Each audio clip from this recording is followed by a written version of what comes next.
कोई जरूरत नहीं पुलिस को मेरे दरवाजे पर बुलाने की। मगर बड़े भैया ये रवि, मैं अभी तक मरा नहीं हूं।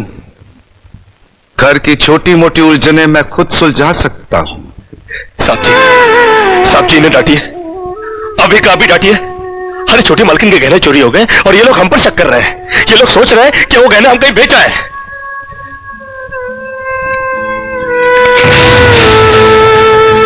बाकी के रुपए कहां है कृष्णा? क्या क्या पूछा आपने साहब जी? मैं पूछ रहा हूं कि बाकी के रुपए कहां है? ये आप पूछ रहे हैं साहब जी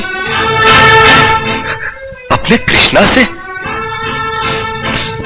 देखो कृष्णा, गलती हर इंसान से होती है। तुम मुझे सही सही बता दो कि गहने तुमने कहां बेचे, मैं तुम्हें कुछ नहीं कहूंगा। अब कहने के लिए बाकी क्या है साहब जी? एक छोटा सा सवाल पूछ के आपने बहुत कुछ कह दिया है साहब जी। कृष्णा, बात को आगे मत बढ़ाओ। बात आगे बढ़ चुकी है साहब जी, बात आगे बढ़ चुकी है।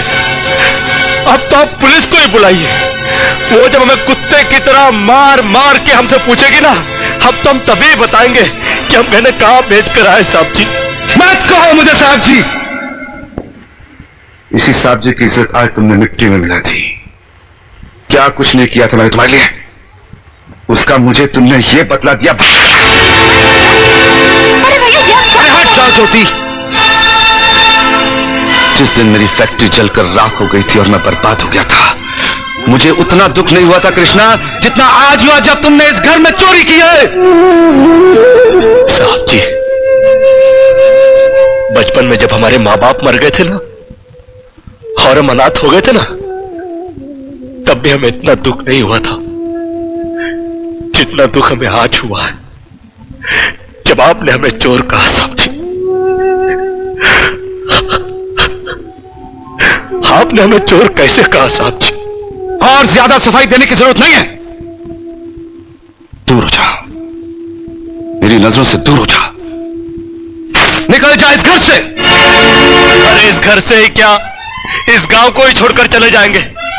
अरे मुझ जनात का क्या है, काट लेंगे अपनी जिंदगी कहीं भी। इतने साल इस घर में बेफिक्री से यह समझकर काट लिए कि साहब जी का हाथ है हमारे सर पर। हमको क्या है परवाह किसी बात की, मगर नहीं, अब हम जान गए कि इस दुनिया में अनाथ का कोई नहीं होता। हम जा रहे हैं साहब जी और इस घर में कभी नहीं आएंगे। अभी निकल जा। दोबारा इस घर की दहलीज में कदम भी रखा तो मेरा मरा हुआ मुंह देखेगा तू। अरे नहीं नहीं नहीं, मुझ नौकर के लिए अपने दिल को दुख देने की कोई जरूरत नहीं। मैं कदम भी नहीं रखूंगा यहां पर।